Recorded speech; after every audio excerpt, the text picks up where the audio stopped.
Good evening, everyone. Welcome on a very warm evening to what I'm reliably informed is the 14th seminar of the Strand Group, the signature seminar series of the Policy Institute at King's College London. I'm John Davis, the director of the Strand Group. Before we begin, as always, a very big thank you to our sponsors, Hewlett-Packard Enterprise, without which these evenings just would not happen. So, what a gala evening we've got tonight. Very proud that we've been asked to do the public launch of Ed Ball's new book, Speaking Out. This forms quite an autumn for us because over the past year or so we've begun an initiative on economic history which takes the form of the first ever partnered teaching at MA level with the Treasury and Economic History since 1945. The panel is actually here, apart from Mary, who's very welcome to join us in future days, of soon-to-be Lord Macpherson, Commander Bill Keegan, and Ed Balls. Yeah. No title. We've also got, and no particular dates right this second, but in weeks to come, the former acting permanent secretary to the Treasury, John Kingman. We are going to have a 40th anniversary of the IMF crisis, and we're also going to be having I imagine, quite a good evening with Ken Clark. And so, you put these all together, this is clearly, dare I say it, the place to be if you enjoy economic history. How did we get Ed Balls as visiting professor? A few days after the election loss, the principal of King's, and I was in his office with my boss, and he said that the Americans and the Australians did something that the Brits didn't do very well, and that is that when there's been a surprise election loss, Americans and Australians hold out the hand of friendship to somebody who's fallen, especially if it's somebody who you would expect wouldn't be down for too long. He said, "Did you know of anyone? Could you?" And we just looked at each other and went, "Ed Balls." And I was tasked. Fallen sounds a bit biblical. Fallen. Mate, this is only the start of my speech. And what followed was I got out of the room. I called what I would describe as the fixer of London on the economic history side, Bill Keegan. I phoned him. I said, "Bill, John, Principal of King's would like to invite you, of course, Bill, but also Ed Balls. Do you think he might be interested?" And Bill went, "Ed, do you think? No, left, no right, no straight on. That's right. Yeah, John Davis. Yeah, that's right. Dinner. Yep. Okay, done. Yeah. John, you'll have to excuse us. We're going for our morning constitutional at Kenwood." This is what visiting professors do for us, and how can I put it? The rest is economic history. So I was with Bill. Yeah. I didn't know. In the car, you were driving, and in the book you'll find out how good Ed's driving is. Correct. Ed will sign the books afterwards. The run-up of this evening is that Mary Riddell of the Telegraph will interview Ed for about 20 minutes. We'll then extend it to Nick and to Bill, and then we invite the audience for questions and answers, signing the books afterwards, drinks, etc., etc. You're all very welcome. Mary, over to you. Thank you, John.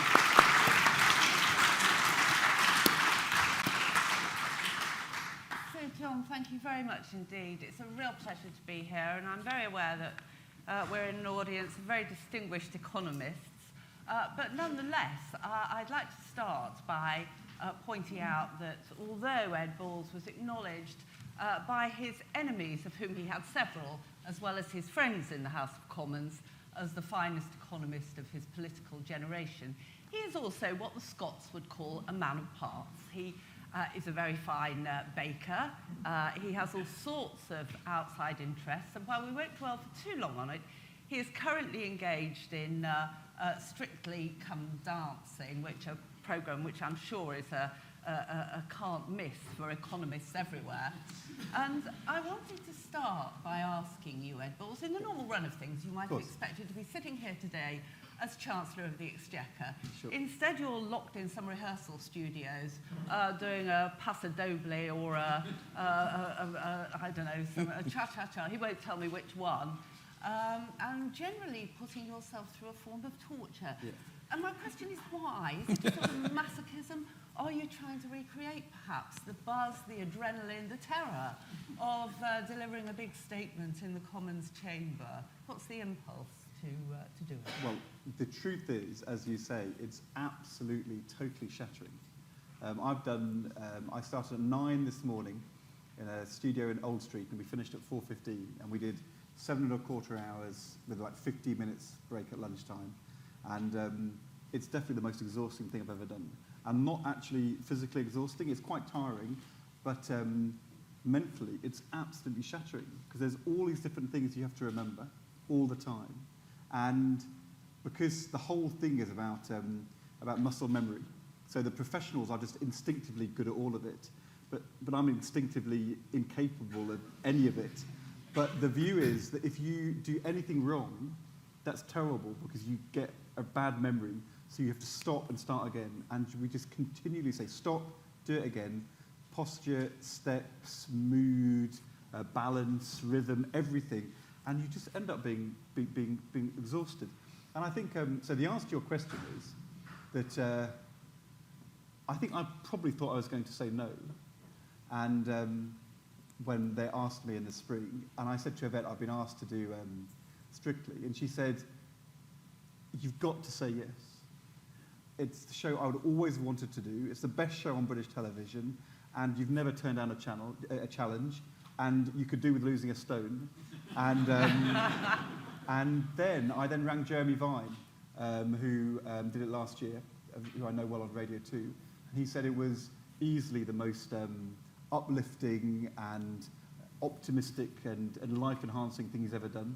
And so I said yes, and I like a challenge. I think it's quite a good thing for the wider British public to see politicians being able to laugh at themselves, and they're certainly doing that at the moment. But you know, in the end, it's a challenge, and it's fun. And I worked hard for a lot of my life in politics, but I don't think I ever did very many things just for the fun of it. And this is it's great. Fantastic. So, ladies and gentlemen, I think it's in 2.5 weeks, your chance to see Can you vote Ed often? Balls. Yes, do vote for him. Vote a lot. To watch Ed Balls live in sequins and lycra, or perhaps not lycra, but definitely sequins. And I'm sure he'll be there at the bitter end, but perhaps best to catch him early just in case. But I'm currently, I think the favourite is Will Young at 7-2, and I'm currently somewhere between 66 to 100 to 1 to win. And Or 100 at William Hill. Right. Yeah. And I keep having people in the street coming up and saying, at those odds, I'm putting a fiver on you. And I want to say, no. Right. Even then, this is not good value. the Foyne-Avon of Strictly Come Dancing. Yeah. Your other challenge, of course, has been writing your political memoir, Speaking Out.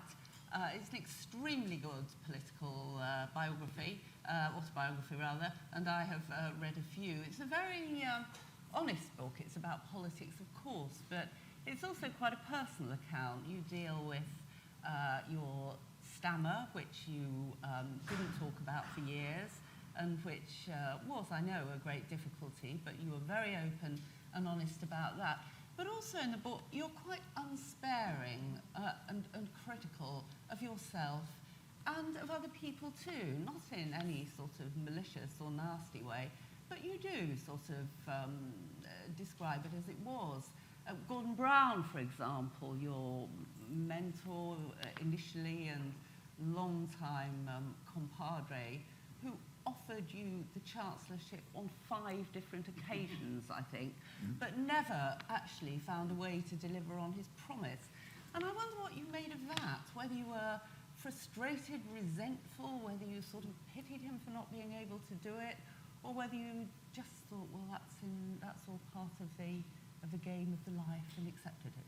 I think one of the consequences, as John said, is to suddenly fall, is that I think most people have a chance in politics to do some planning. And if you are, like Nick and Evelyn, a civil servant, and you're leaving the civil service, you have quite a long time to plan. And even if you don't necessarily plan to leave the cabinet, if you've been sacked, you normally have a time to plan before you leave Parliament. And I had no time to plan, because I think the one thing that none of us were expecting was a Conservative majority, and therefore my worst nightmare was to be 5 more years in opposition with a Conservative majority, but we didn't think that was going to happen. And so when you suddenly come out like that and nothing's planned, you end up with quite a lot of space, a lot of time, and the reality is the wider world is very cautious about engaging with you at all, and thanks to Kings for bringing me in.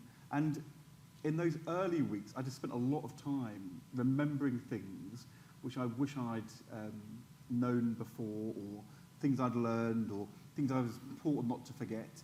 I was just making notes and writing them down.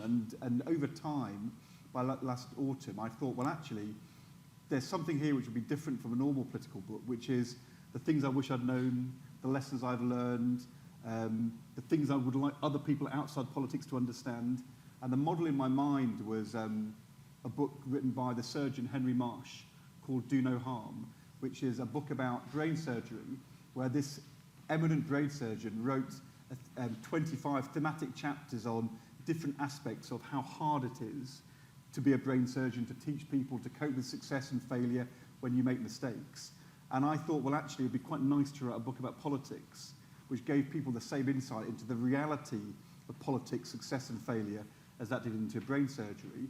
I deliberately didn't want to write chronology, and I didn't set out to really kind of tell the full truth or settle any scores, but it was driven by the lessons. And so if you take the Gordon Brown chancellorship stuff, it's in a chapter about ambition, and it basically says, in life and in politics, if the most important thing is a job you've not got, and you spend your whole time thinking, until I get there, I'm not going to be fulfilled, there's a terrible danger you end your political career feeling deeply unfulfilled and missing the moments and opportunities and pleasures, but also the learning which happens along the way.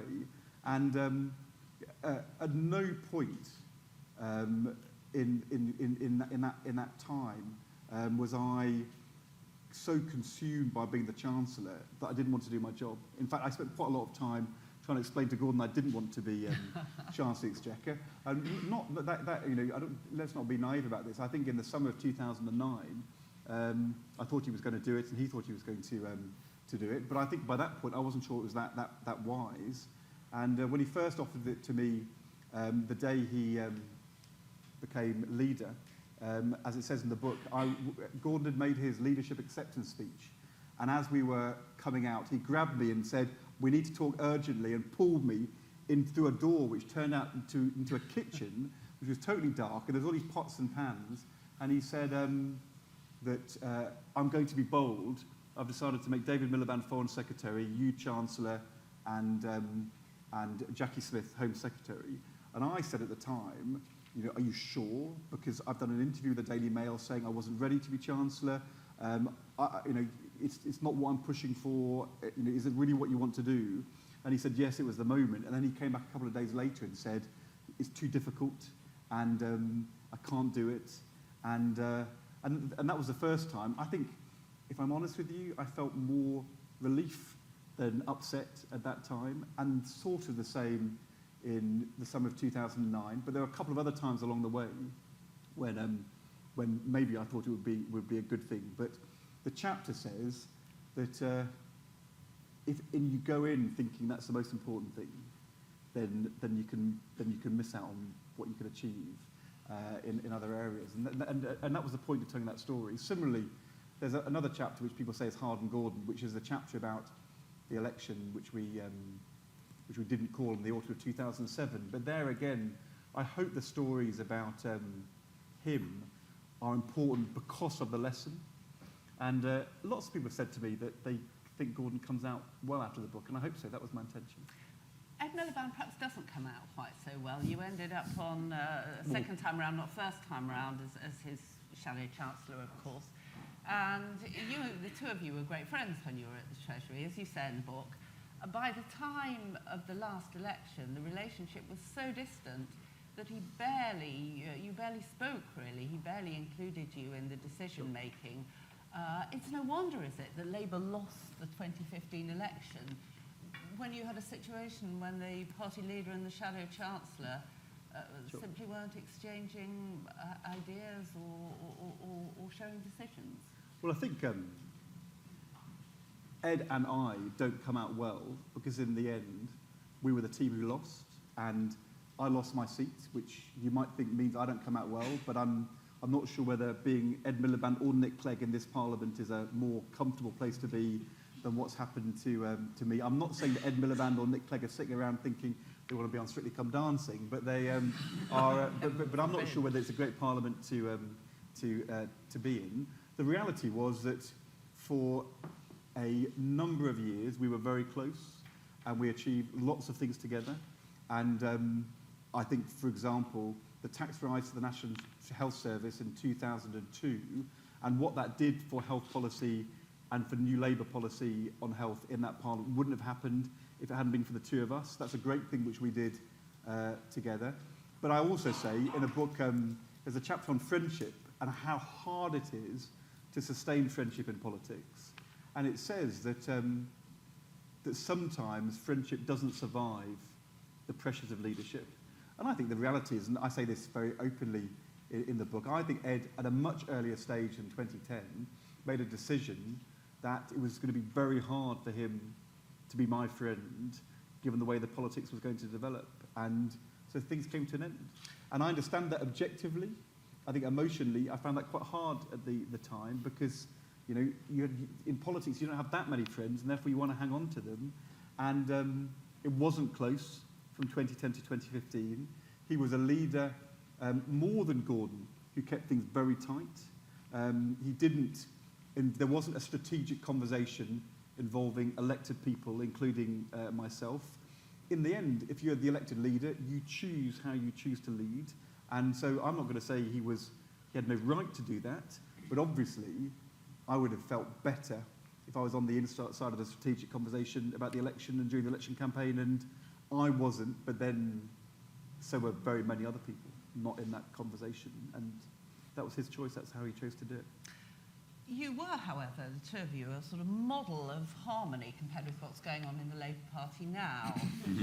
You talk quite a lot about Jeremy Corbyn in the book, and I just had a couple of questions about that.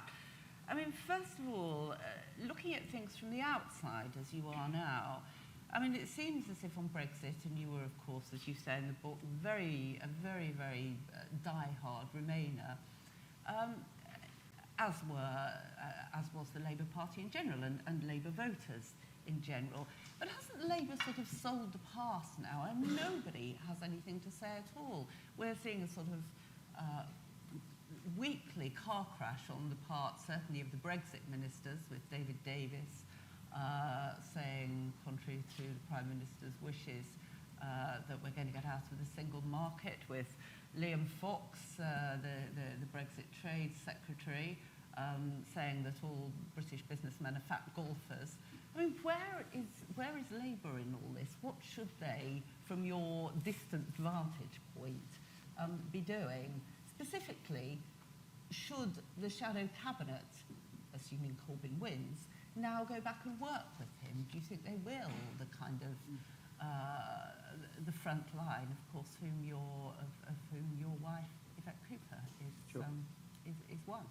Well, I was definitely a Remain voter, but I wasn't a diehard in the sense that I thought the one thing, I think David Cameron's big mistake, was to allow the status quo to become the offer.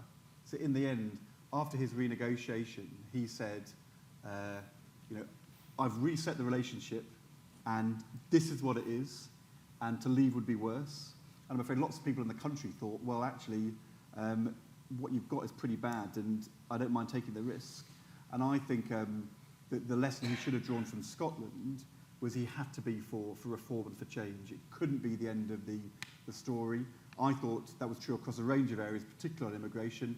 And I thought we were going to get, I strongly thought we were going to get another vow-like commitment to reform in the final week or so of the referendum campaign, and it didn't come. I think that was a big mistake for the in campaign.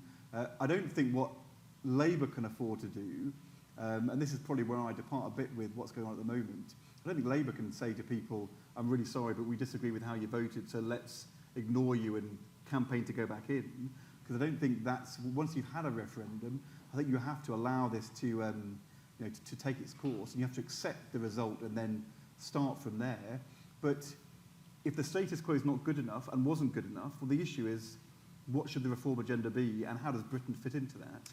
Now, I guess every time Theresa May says Brexit is Brexit, at the moment, people just sort of think, well, so what does this mean? And we've got a big choice as a country, which is either to lurch away from the European Union or to find an accommodation in a relationship which, consistent with the referendum, still keeps us politically and economically close. And I don't think that is impossible, but and that's what I think that Labour should be advocating. To be fair to Jeremy Corbyn, the one thing he is consistent. I mean, he's consistently disagreed with the European project for 40 years. That's and so, certainly true. as a consequence, at the moment, Labour seems to be absent at a time when the government should be under pressure to define its point of view. But you don't have constituents to answer to anymore. So what's wrong, for example, with Owen Smith's idea that if a deal is thrashed out, which doesn't look very likely at the moment, whatever deal we do arrive at is then put back to the British people, of whom 48% voted to remain in a general election or in a second referendum.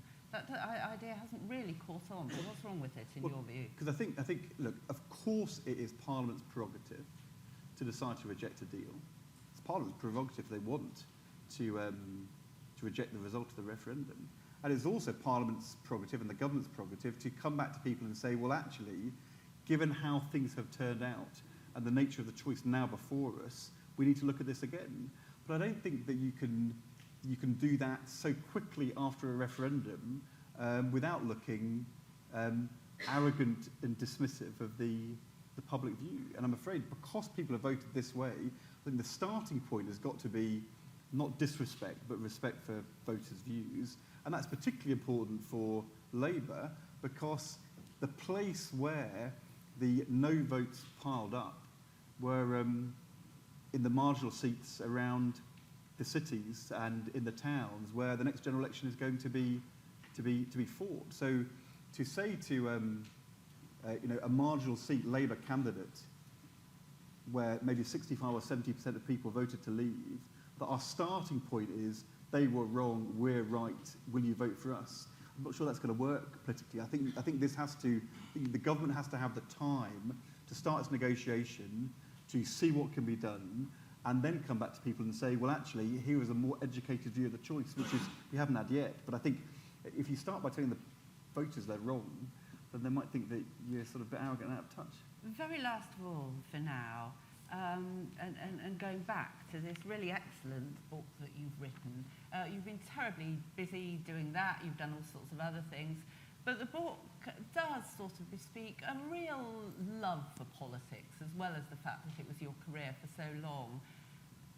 You've gone on to do a multitude of other things. Do you miss it still? Do you still miss politics? Oh, really, very much. I think for me, though, there is a sort of sense of loss and of mourning and, coming to terms with that in the book, but it actually doesn't date from 2015, it dates from 2010. I think coming out of government after 13 years in government was really hard for all of us because, all of my growing up, to be part of a Labour government was the ambition, and then we had 13 years where we did some good things and, of course, made some mistakes. And when you lose that, you lose purpose.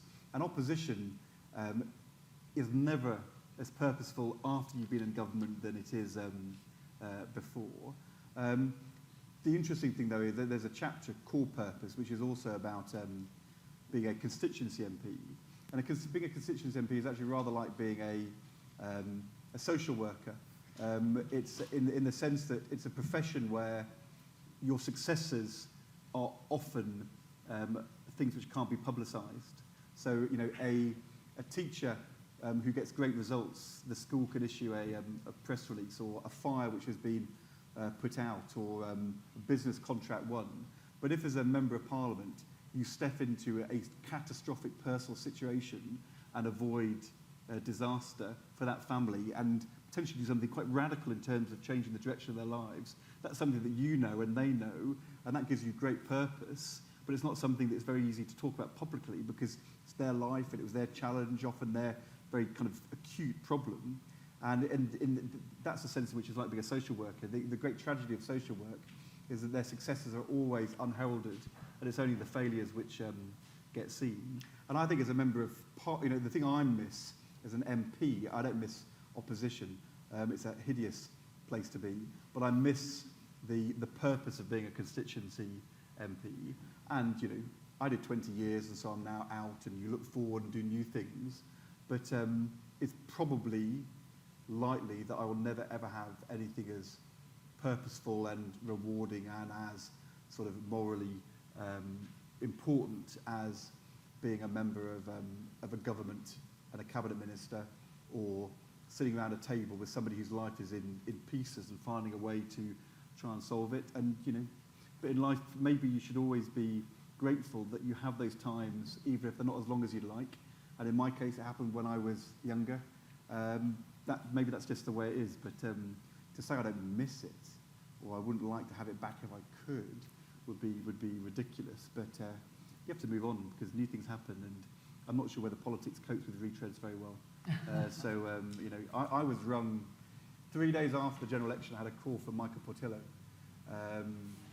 to ask whether I would do a panorama interview with him for an hour, and I said no, because I was just nowhere near being ready to do that at the time. But also, you know, I wasn't sure I was kind of happy with the parallels, because actually Michael Portillo lost in 1997, the symbol of the previous government.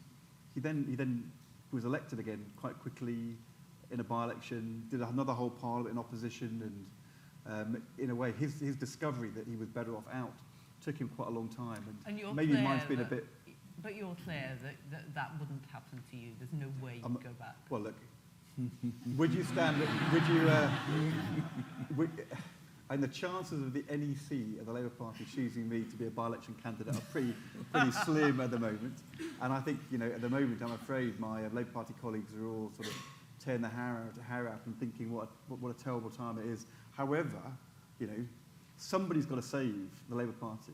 Somebody's got to turn the opposition back into a potential party of government. It's got to be done. And who knows who's going to come along and solve it in the next few years. You're not suggesting yourself. But I don't think it's going to be me. It's not going to be me. Ed Balls, thank you very much indeed. Let me hand that to John. Thank you.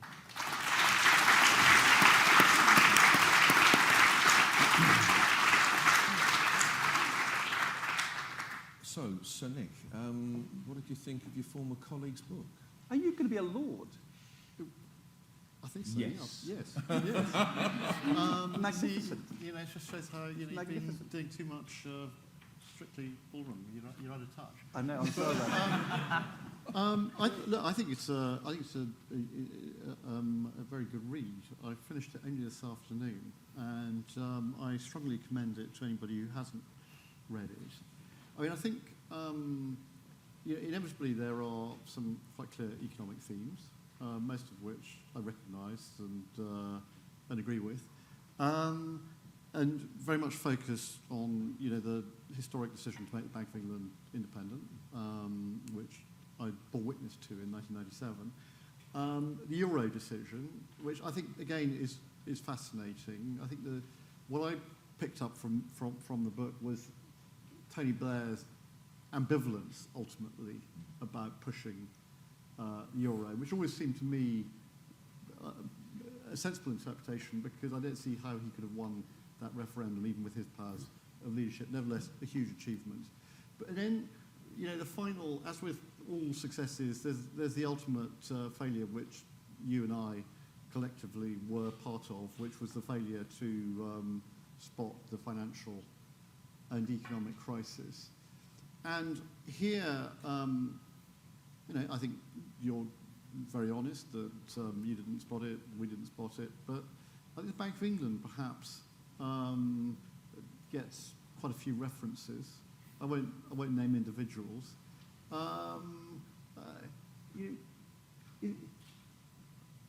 Do you feel you have singled out the Bank of England, or why does it get the many mentions it gets? I think first of all, just before I get to the Bank of England, on the euro, there's a story in there which is from, I think it must have been about 1999, where me and Gordon and Jeremy Hayward are waiting for a meeting with Tony Blair, but he was in the cabinet room, so we were hanging around for about 10 or 15 minutes. And I think Jeremy and I were having a nice conversation, and Gordon would have been getting very frustrated and being kept waiting for the Prime Minister, which is kind of, it's what happens, but Gordon never liked it very much. And then Tony then came in and said he'd just been meeting with Paul Keating, who was on a visit. He'd just kind of ended his time in government in Australia. And Paul Keating was always quite a big hero of Gordon Brown and Tony Blair. He was quite a modernising, kind of New Labour kind of type. And Tony came in and said, Paul Keating, I've just met him. He said, great on the Bank of England. He said, great on the national minimum wage. He said, but Paul Keating said one thing to me at the end of the meeting. He said, whatever you do, Tony, don't join the fucking euro. And Tony told this with his big beaming smile on his face. And this was a period when he was still in transition, because in 1997, he was much more seen as the sceptic vis-a-vis Gordon. And then that sort of flipped round. What I say in the book is there is no doubt that Tony knew it was important for him as a leader to be seen to be in principle pro-joining and to be ahead. And I think that he and it was okay for Gordon to be the sceptic vis-a-vis him, and maybe it would have been different if there'd been a different course of foreign policy in that Parliament. But I was never fully persuaded that Tony Blair really wanted to join the single currency. I always thought he knew it was risky, and he also knew that the politics of it were very difficult. But although there were some difficult moments, and I do say in there that I think we were a bit heavy at one particular point when we tipped up with the assessment and presented it as a bit of a fait accompli. I'm not sure whether in his heart of hearts he was really that disappointed. I suppose on the financial crisis, we had an argument back in 1997 when we took bank regulation out into the Financial Services Authority, which is whether or not the Bank of England had a responsibility for financial stability. And there were senior people at the Treasury and at the bank who thought it shouldn't, particularly Steve Robson and Mervyn when he was chief economist, becoming deputy governor. And Eddie George and me in particular were totally clear that the Bank of England had to have an oversight of the whole system and be part of challenging the FSA and be part of that process. And I think that in retrospect, neither the Treasury or the FSA or the Bank of England did enough to challenge each other on what was going on in the financial system in 2005, 6 and 7. And I think maybe the Bank of England thing jumps out at you because sometimes the bank since then has talked like it wasn't its job. And it was absolutely its job. As I say in the driving down the embankment in about 1998 with Mervyn, and Mervyn complaining at me bitterly because there was only 300 staff in the Bank of England doing monetary policy and 1,500 doing financial stability, and how terrible this was. And Mervyn said to me, Eddie keeps saying, we can't turn the bank into a mere monetary policy institute. That's what we should be, a mere monetary policy institute. And I said to him, well, actually, Mervyn, because of the Deputy Governor of Financial Stability, there's a really important role, and I think you've got to do both. And I don't think really, once Mervyn became governor, the bank engaged in that properly, and there was a bit of a turf war about information flows, but I actually think that was, that the bank could have challenged that, and they didn't. So, the FSA was the regulator of individual institutions, and the bank was the systemic authority with the levers to act in systemic situations, but also the pre-crisis monitors. And I think in retrospect, sometimes they talk as if it wasn't their job, and it definitely was. And that's the point I'm making. Thank you. Bill, you turn up several times in the book as Normally with alcohol, Including with Dennis Healy. including with Dennis. Your thoughts, Bill? Well, I agree with Nick. I think it's a remarkable book. I mean, as Ed knows, I've been toying with memoirs for 9 years. He's written this in 9 months. It's sensational. You can read it in 2 ways. I'm always interested in how people write. Did he type? Did he write biro? What? He dictated. This was dictated. So he's basically Churchillian. Churchill dictated. That's how he produced so much. If you've got a stammer, that's what you've got to do. Yep. You've got to be able to speak it.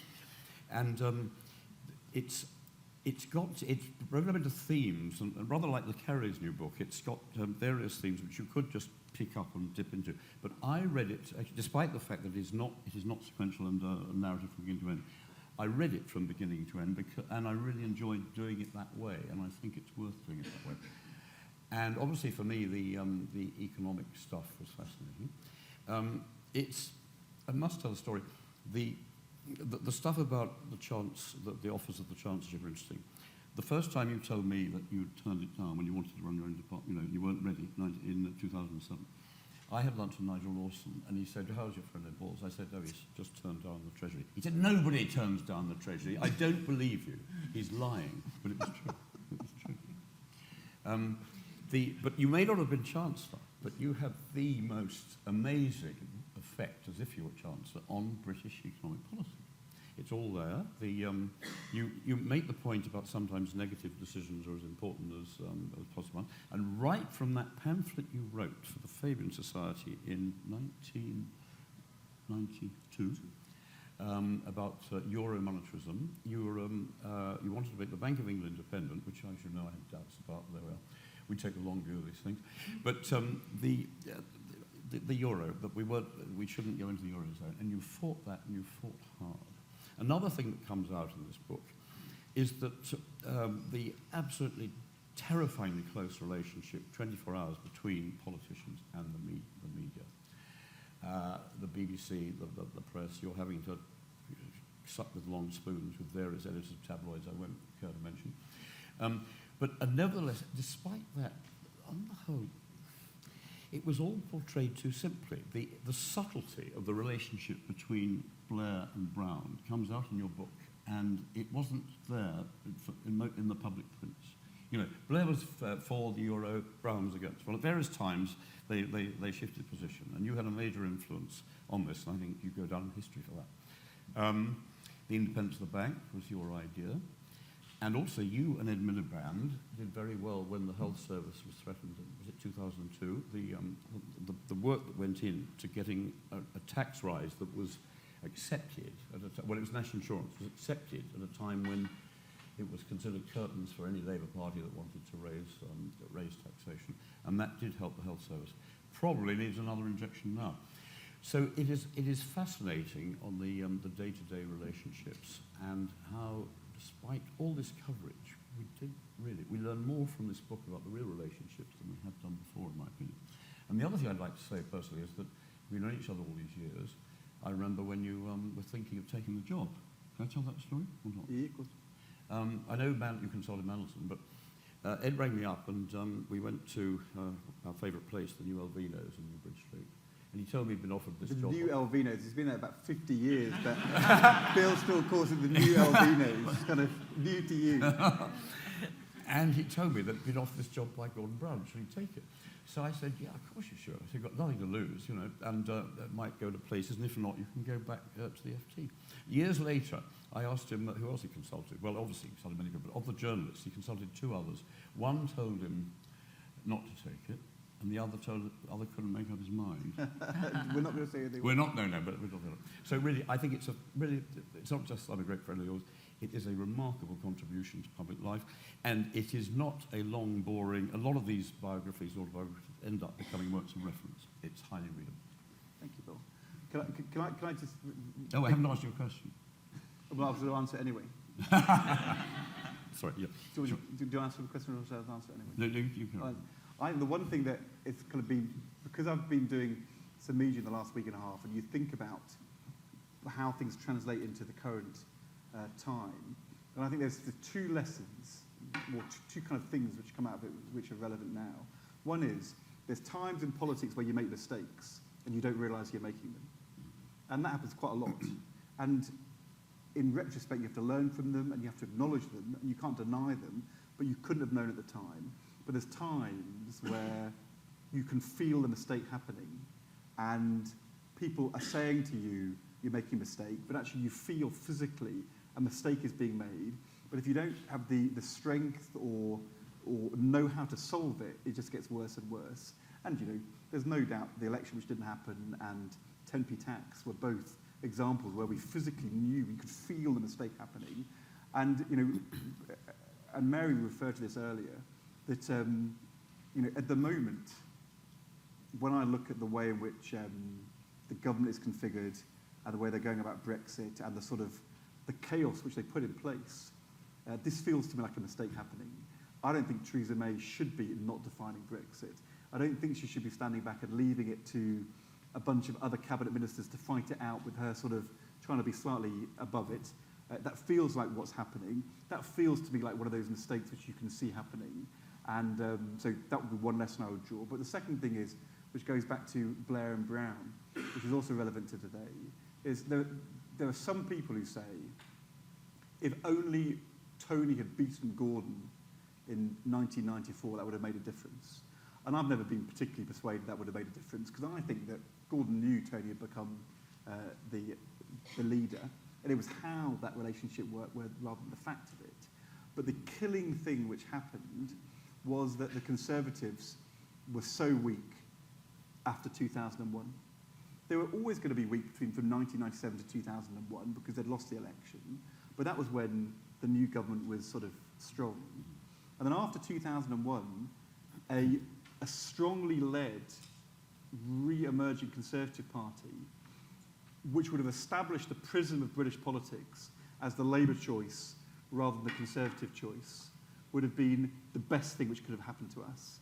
Because that didn't happen, because Ken Clarke didn't become the leader, because even Michael Portillo didn't become the leader, because the Conservative Party sort of collapsed into itself after 2001, the overriding prism of politics became Blair, Brown, and the succession within Labour.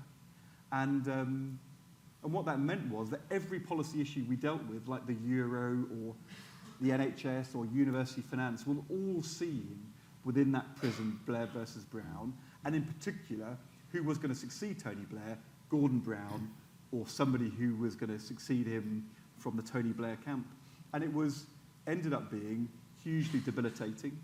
And now, of course, there were mistakes made by Blair and Brown and by people like me around them, but I think that prism was really, really bad.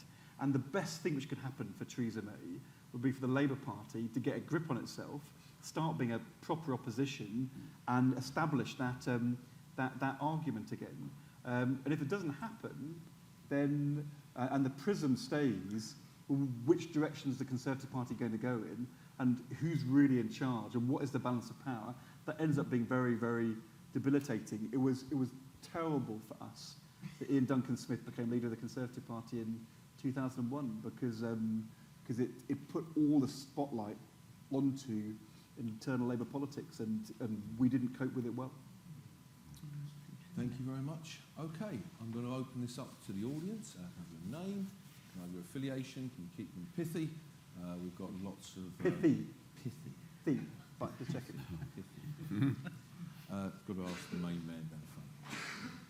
George Jones. One second There's there, a George. microphone for George. George Jones, LSE, and now King's College. Welcome, George. You mentioned social work and how it was very hard to show what good things you've done in the field of social work. But I wondered if you acknowledged as one of your mistakes the sacking of Sharon Shoesmith.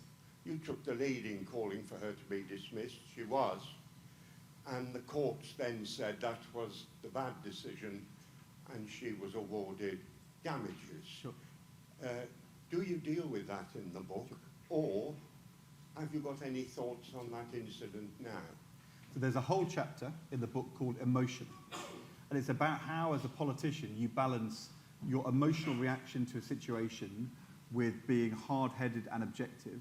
And it says that you have to be able to listen to both, but in the end, to do it well, you can't ignore your emotional reaction, but you've always got to make sure you keep a real grip on the objective reality. And the first thing which is talked about is what happened with baby P.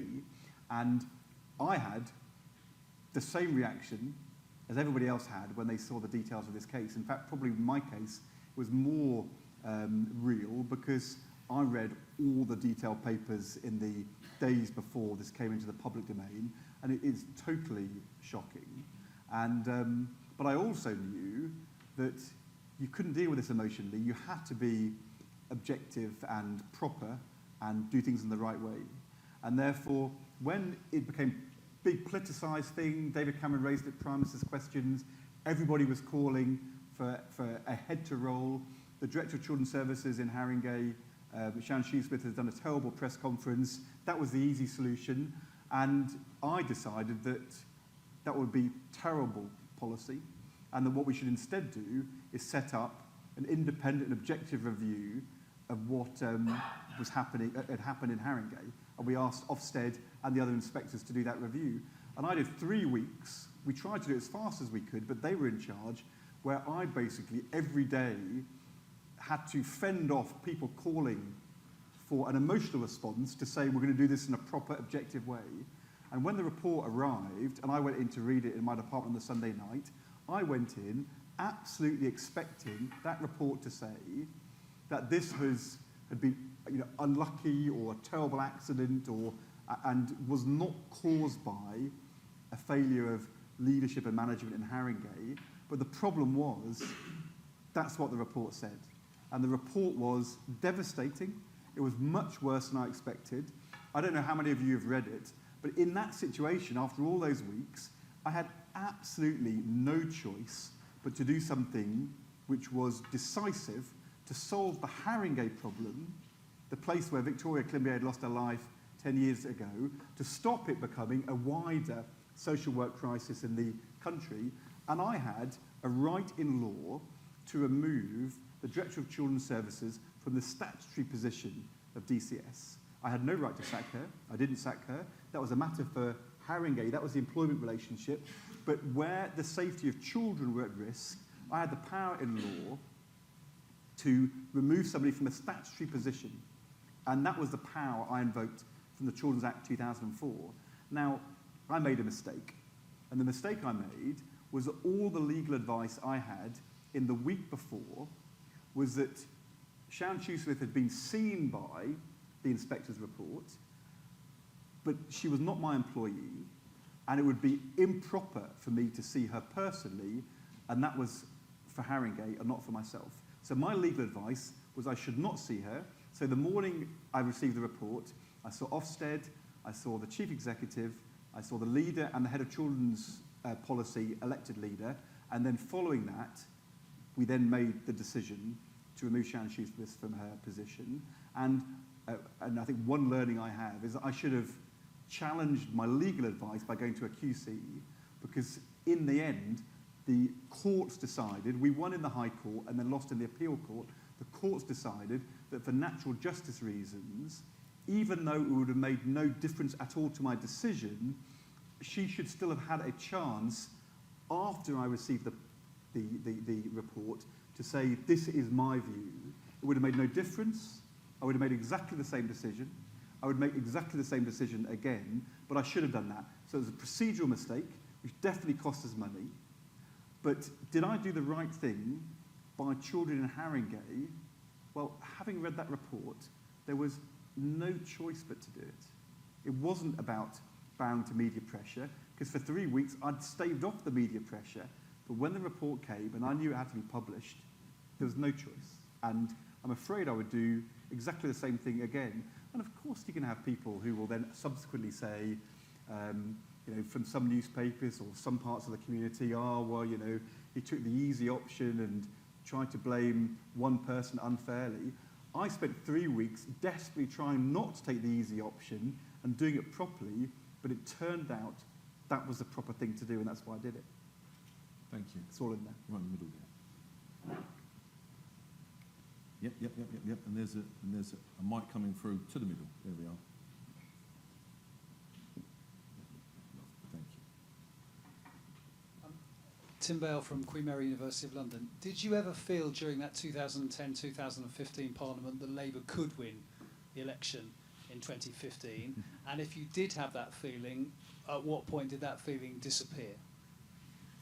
I think, in some ways, it was it's slightly the other way around from, I think, the kind of tenor of your question. I thought that in 2010, we all knew that it was really hard to come out of government for 13 years and go straight back. And I think it was made triply so by the fact that we had a coalition. Because the coalition, while being really good for the Conservatives and I think good for the country and ultimately bad for the Liberal Democrats, was catastrophic for Labour, because a broad national interest was defined in opposition to everything we'd done and stood for, and that is just a really, really bad place to be. The coalition sort of departisaned what ended up being really rather partisan attack upon Labour, and we were on the receiving end of that. And therefore, I think all the way through from 2010 through to 2015, I think all of us thought this was really hard. I didn't think it was likely the Conservatives were going to win, but I thought it was really, really hard for us to form a government, certainly to get a majority. But I think the period when I thought actually we might do it was in the election campaign, because in the first 2 weeks, the Conservatives were really misfiring.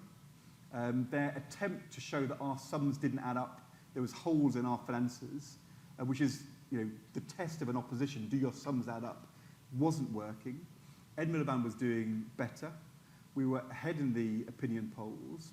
The question was, who would be in coalition with us, or who would we have to work with to get a budget through? And I think during that period, I don't think I ever thought it was more than 50%, but I thought it was certainly more than 30% that Ed was going to be Prime Minister and I would be Chancellor. And that was really true from the second week of the election campaign all the way through until the final 3 or 4 days where things shifted. And I don't think, I think it's actually wrong to say that I knew they were shifting, because I don't think we really knew until the exit poll. But in the final week, in retrospect, the accumulation of all of the hung Parliament, Labour working with the SNP, really, really became a massive problem for us. And I think but what I say in the book is, I think in the end, that was the thing which won David Cameron his majority. The interesting thing is, when I've spoken to senior Conservatives since, very senior Conservatives, at the beginning of the campaign, they were very sceptical about the Alex Salmond, Ed Miliband in the pocket adverts, because they thought it wasn't going to work, and it was all a bit quirky, and what was Linton Crosby up to? And we had the same reaction. And I think in retrospect, that was a brilliant campaign, and it sort of crystallised a whole set of doubts about economics and our responsibility for the past into leadership, into who would really be in charge. And although you don't see that until the night and the exit poll, and then what then happened, you could feel it happening in the final 4 or 5 days. Basically, people who voted Liberal Democrat in 2010 went to the Tories, which none of us saw happening, and people who were going to vote for UKIP went back to the Tories in those final days because that campaign worked. And I think in those 2 or 3 weeks up until a polling day, that was the one period where I really thought we actually might do it, because I think many of us thought that the beginning of the election campaign would be terrible, and it hadn't turned out to be that way. Thank you. Right there. Winnie Agbonlahor from Global Government Forum. Ed, you said earlier that the way this government is handling the Brexit vote is complete chaos and feels like a mistake. what are your thoughts on what it should be doing differently, and what role should the civil service play in all of this? And perhaps we could get Sir Nicholas here as well. I think, look, of course, it is massively uncertain when you have to face up to organising a negotiation to leave the European Union, because it's never happened before, and nobody knows quite how it's going to work. And you know, as in everything with the European Union, there is a legal track, and which the Commission will be importantly part of with Parliament, but then there is also a sort of political council track, which will also be very important, and working out exactly how that's going to work in tandem and where the real decision will be made. It's very, very uncertain, and exactly what the trade-offs will be. You know, the view of the Commission was defined by Jean-Claude Juncker in the early days, but I think the Council will probably turn out to have a very different view, and in the end, I think that's probably where the power will lie. But so that uncertainty is really, really understandable, and that's why you have to take your time to allow things to settle and to work this through. But I think it's a time where the Prime Minister has to lead, and the Prime Minister has to tell us, whoever's the Prime Minister, they have to sort of set out the choices for the direction of the country, and then say, you know, in broad terms, the direction that they want to take. And, you know, we have a choice, which is to continue to be an open internationalist trading nation, close to our largest economic partners, but accepting that from outside the European Union, that's a relationship which has to be re-established, but re-established in a way, you know, which you know, can have many but not all of the benefits. The alternative is that you lurch away and you try and reconstruct a different economic story and vision for us, which moves away from the European Union, doesn't talk about compromise, thinks that, you know, negotiating with Commonwealth partners is a better starting point. I think what the Prime Minister has done is not given us any definition, and instead put into three important positions, three politicians who undoubtedly are going to disagree with each other strongly, and it feels like the strategy is, you know, to allow them to fight it out and have a bit of chaos and then see where we come out. And I'm not sure in the end, I think Theresa May has been rather successful as a politician by not defining herself and keeping her head down. And I think you can do that in pretty much any job other than Prime Minister. But now she's in this position, you know, there's only so many times you can go on the Andrew Marr show and not answer any of the questions before people start to think, well, hang on a sec, well, where are we going? And you can see, you know, 3 or 4 years of uncertain blight and lack of investment, because nobody knows what we're even trying to achieve in the negotiation, let alone how it's going, can be really, really damaging. So that's what I mean, really. I think it's not too late, but I think Theresa May at the Conservative Party conference has got to confront a wing of her party and tell them that we're not going down that road, we're going down a sensible, centrist, open internationalist, Britain in the world, engaging with our European partners road, and I hope she does that, but so far she's not. Okay, right there, please. No, down here, down here, down here. Shay Bishmai, the Treasury. So there was an article yesterday in The Guardian about the Cooperative Party coming up to their conference and how they were thinking about maybe seeking a bit more autonomy. There were a couple of reasons they mentioned because of the current Labour leadership, one being more pro-business and the other being more pro-single market. So I wondered, because you're probably the most prominent Labour cooperative politician, you know, in recent times, what you thought, whether you thought that was a fault line that could go somewhere, and more generally, I guess you didn't really mention them in the book, and I wondered whether it is kind of a meaningless add-on, if you like, Labour and co-op, or whether it does mean something substantial in practice, and if so, what it means to you. I think that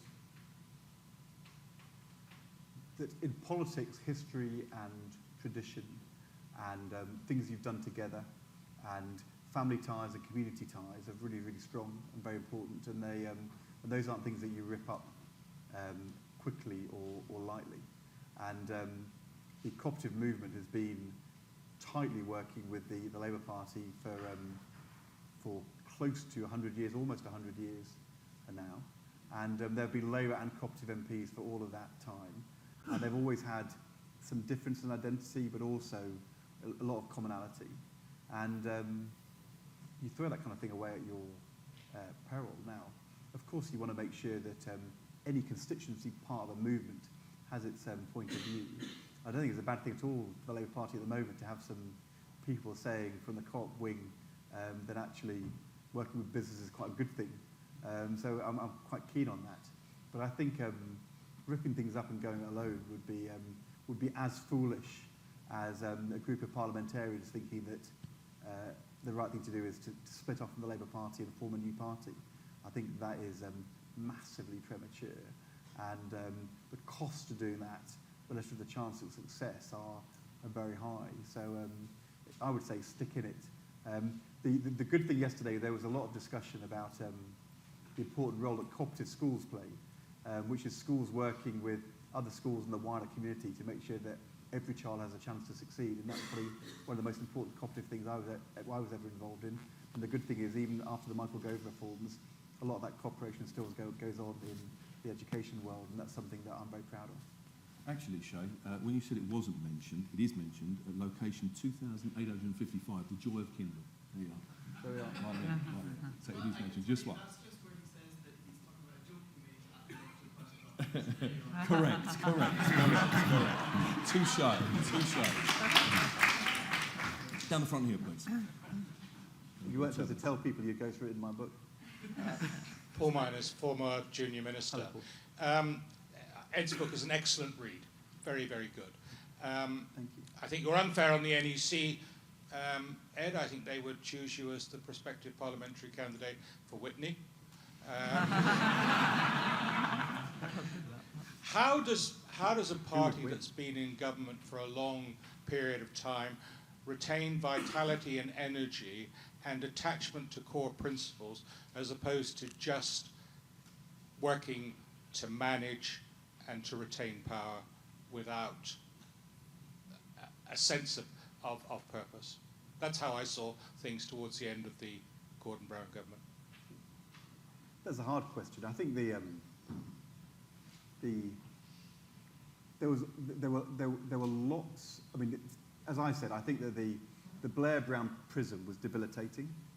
I think there were lots of attempts made, in particular, in the period before Tony stepped down, to try to find ways to regenerate. And there was a lot of work done between Pat McFadden and Ed Miliband, right across government, about new ideas and new directions, and I think it was all blown out of the water by the global financial crisis. And I think it's, in the end, Labour didn't lose the election in 2010 because it had been in government for 13 years. It lost, and it wasn't because Gordon Brown was the Prime Minister. It lost because it was the government when there was a massive event, the global financial crisis, which was so killing in people's lives. So I would probably, but how you do it from government, there are very, very few successful examples of political parties doing it and maintaining a lengthy hegemony. And in our country, we often see parties who then go into a period of kind of real difficulty when they lose. I think one of the, and maybe that's just part of the process of regeneration. The thing you shouldn't do is change the electoral college for the way you vote your leader to make it catastrophically impossible for you ever to get back to the mainstream. And one of the things which, in retrospect, I wish I'd written more about was those changes, which are because of the irony of the changes we made. The ironies of it in retrospect. I mean, it's so terrible, but it's ironic. So the reason we had the changes in the electoral college for electing the leader were nothing to do with how we elect the leader. They were because I think Ed felt after Falkirk, and because he had been the person who had been supported by the trade unions, that in order to deal with those David Cameron attacks, he had to show that he was modernising the trade union relationship. And that's where he started from. The trade unions then said the quid pro quo is to change the electoral college and weaken the role of the MPs. This was a real problem for Ed because the Conservatives had already moved away from the MPs choosing the leader to one member, one vote amongst Tory membership for choosing their leader. And so the argument was, well, if the Conservatives are doing it, then surely Labour's got to. And of course, the reason why that happened was William Hague changing the leadership rules in the run-up to the 2001 election to stop MPs choosing Ken Clarke and to make sure that the members were put in control. And in some ways, those William Hague changes ended up with that disastrous period for the Conservative Party, choosing the wrong leader, which led to the Blair-Brown Prism and everything which then happened afterwards. They, of course, wisely, though, said that the MPs were going to choose only 2 candidates rather than our 4 or 5. But the other thing which happened was that Ed was caught in a pincer movement between, on the one hand, the trade union saying we have to move away from the Electoral College to a one member, one vote, and that being strongly supported by the David Miliband campaign from 2010. Because the David Miliband campaign from 2010 drew 2 conclusions. One, that the members were New Labour, but it was the MPs who had ended up swinging it for Ed Miliband as well as the trade unions. And secondly, that if we had open primaries and let people pay £3 to vote in a leadership election, well, what that would do is it would enfranchise a whole group of centrists who didn't really want to join a political party, but would like to be involved, and therefore it was a progress argument. The biggest champion of open primaries was Tessa Jow. And so Ed was caught in this pincer between the trade unions and the David Miliband campaign, all saying we should move to one member, one vote. And those of us who said, and I had no idea how it was going to turn out, but me and Yvette said to him at the time, is this wise? To weaken the role of the MPs. This has always been such a bulwark. Look at other countries, even Australia, they kept the MPs vote. And Ed said, well, what can I do? Because I've got the trade unions and I've got all David's guys, and he was in the middle. In retrospect, of course, it was utterly catastrophic. But to say that Ed Miliband was the guy who did it just wasn't actually how it happened. And, if you want a good example of a mistake which nobody quite realised what they were doing at the time and it unfolds afterwards, that's a really good example. But the idea this was somehow simply Ed or a knowing lurch to the left, that really wasn't how it was at the time. Of course, how things have turned out is so different. And in 100 years, it's never happened before. Even in the difficult days of the early 1980s, Michael Foot was always an anti-hard left campaigner in control of the NEC. And even in 1981, Dennis Healey beat Tony Benn 51 to 49 or whatever it was in the deputy leadership election. Whereas if you think how, if you had Dennis Healey versus Tony Benn in 2017, the current electoral college electoral system would deliver very, very different results. So the position we're now in as a result of those changes is much, much, much worse than the early 1980s, and nobody saw it really happening in 2013-14. I said to Roy Hattersley recently, this is as bad as the early 80s. He said it's a lot worse. In those days, we had control. Much worse. Baroness Joe, do you want right of reply on this?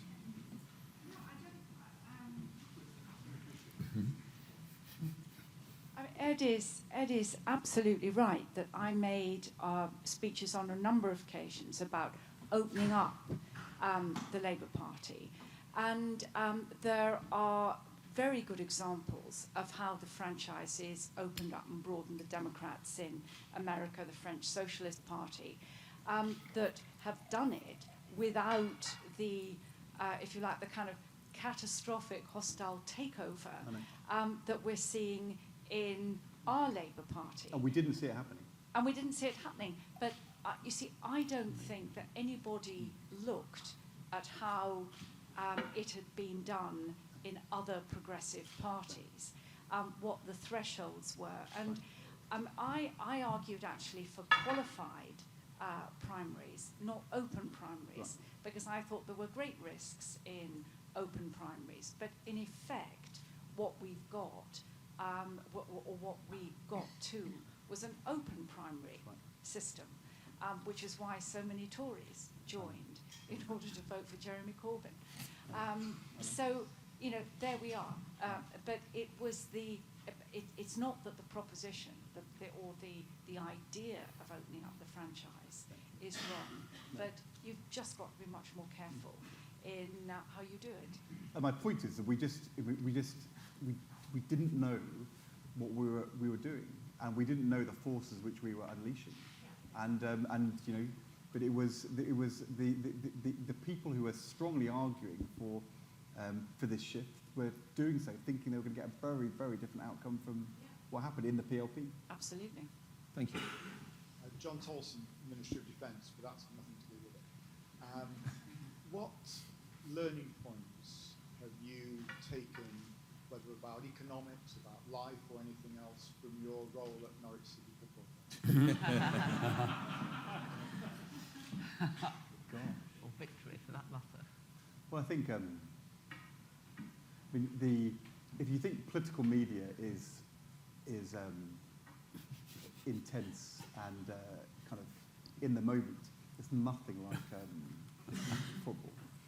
And the interesting thing, well, actually, there's an interesting parallel, which is in politics we don't often think of people changing their minds, but in football it's just a normal part of the process. People have really strong views, and then they reflect. So when my job was announced, it was announced in a really, really unusual way. They announced it at 3 o'clock in the afternoon on social media, totally cold. Wait essentially 24 hours, then do a press conference, which is kind of so alien in the political world that you would do that. Because in politics, you always want to kind of lead and be out there first and define the issue. And whereas in the football world, it's often a real mistake to do that. You let the announcement occur, you let a whole load of people say, oh God, that is absolutely terrible. How could they possibly do something so stupid, really, really angry? You then let things roll for 24 hours, then you do the press conference, and then the same people, including in the press, then come out the day later and say, you know, actually, maybe quite smart. And that is something which, because the difference is that in football, you play opposing teams, but you don't really have an opposition. So you don't have somebody who can jump in that 24 hours and define the issue for you in quite the same way. And I think in politics, because you've got always two sides, it's define or be defined. Whereas in football, you can actually allow things to hang for a while. So the night we were relegated, we didn't put any statement out at all. We just were relegated. And then the next day, you issue a statement saying, now we move forward. Whereas if you put a statement out on the night saying, it's really bad we've been relegated, then everybody then spends days being angry at you for being relegated. But it's because if you're in opposition and you didn't put a statement out, they came in and said, they're not even facing up to being relegated, that would be absolutely terrible. It's the absence of the opposition which allows this more unusual media flow to go. Okay, and a last one here, please, sorry. Hi, my name's Joanna Baxter. I'm a current member of the Labour Party NEC. Not to be on the future NEC, so hopefully Whitney will come before us before the end of the conference.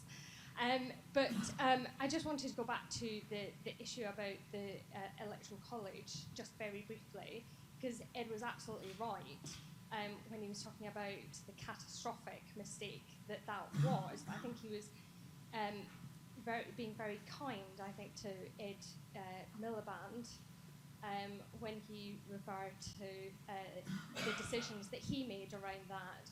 When the decision came before the NEC, it came as part of the Collins review proposals. There were 2 votes on the Collins review, one on the proposals to introduce registered and affiliate supporters to a leadership contest, and one on the Collins review. And the vote on the proposals to change the electoral college, there were only 3 of us who voted against that, and there was incredible pressure from the whole Progress at the time for us to vote in favour of the creation of this primary system, which was never going to work. The problem is, we now have that system, and you know, whilst I was being vilified by Progress at the time for voting against it, I'm now being vilified by the left for now operating the rules that are set up to implement that system. The question for us now is, where do we go from here? Because we now have the right of the party seeking to go back to the previous system, and the left seeking to expand it, is my understanding. And we have a conference coming up at which we're obviously going to announce the successful leadership candidate. Have you got a question, please? Just because I'm conscious of... Where do we go from here to save the Labour Party? On that bombshell. Well, I think, obviously my colleagues in Parliament and on the NEC are sorting this out at the moment. I think in the end, if you go back to 1994, when Tony became leader of the Labour Party, there was a subsequent big increase in members into the party after Tony became the leader, and many of them would have been people who would have been more New Labour in their leanings. But the reality was, in 1994, that process hadn't happened.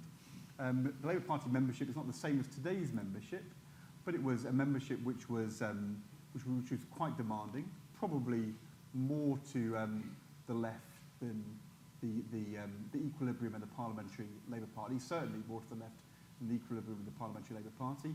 But we'd lost 3 general elections, and people really wanted to win, and Tony Blair won by a landslide in that election, because people wanted a victory. Now, we haven't had a general election defeat since Jeremy Corbyn became the leader. We've only had 1 general election defeat so far since we came out of government. So maybe there has to be a focusing of some people's minds on the choice between government and opposition, and the kind of change which you saw in the attitude of members between, say, the mid-1980s and the early 1990s. So that may be part of it. Second thing, though, is I think there has to be a galvanising choice within the Labour Party about what direction we're going to take. And then you have to recruit around that choice, and you have to recruit around that choice in terms of members and supporters while we still have that system, and also in the trade union movement. I don't think it's enough to say we agree with Jeremy, but we don't like his leadership style. I think there's some bigger choices about where our country goes, which we talked about earlier with Theresa May, which are as relevant for the Labour Party, about our attitude to markets, our attitude to business, our attitude to Europe, our attitude to defence and security. And I think we have to have those arguments and use them to galvanise people who have a more centre-left, social democratic view of the future of our country than some of the people who've joined the Labour Party over the last year. Now, of course, it would be helpful if we'd also change some of the rules, but I don't know how easy that's going to be. I know Tom Watson's talking about some of those things at the moment. But in the end, the Labour Party is going to have to go through the kind of regenerating debate about choices, and we're going to have to see if we can win general elections in this way, and then learn lessons if we don't. And this may end up being quite a long process, but I'm not sure that there's an easy alternative to that big internal debate. And it seems to be we're in the foothills of that debate at the moment. I voted for Owen Smith, and I think that Owen has defined himself against Jeremy in some areas, but it still feels like the beginning of a debate about the future direction for the Labour Party. And unless you can persuade people in some numbers to join the party or register as supporters to argue for Labour as a party of government, then we aren't going to succeed. Thank you very much. So brings an end to this particular Strand group. Apologies to all those who had arms up, but I'm sure Ed will happily have a chat with you over a drink upstairs. So the next event we've got, we're launching Margaret Hodges' new book, Called to Account, next Monday. A few weeks later, we're very excited to have former Australian Prime Minister Julia Gillard, who's joined us as a visiting professor, going to talk about the future of the Commonwealth. But would you all please join us? You're all very welcome for a drink, and there'll be books to sign. upstairs. You can purchase them first and then sign them. But, you know, can I say a very big thank you to Mary and to our visiting professors, Nick, Bill, and of course, Ed. We couldn't be prouder having you a part of us. Thank you.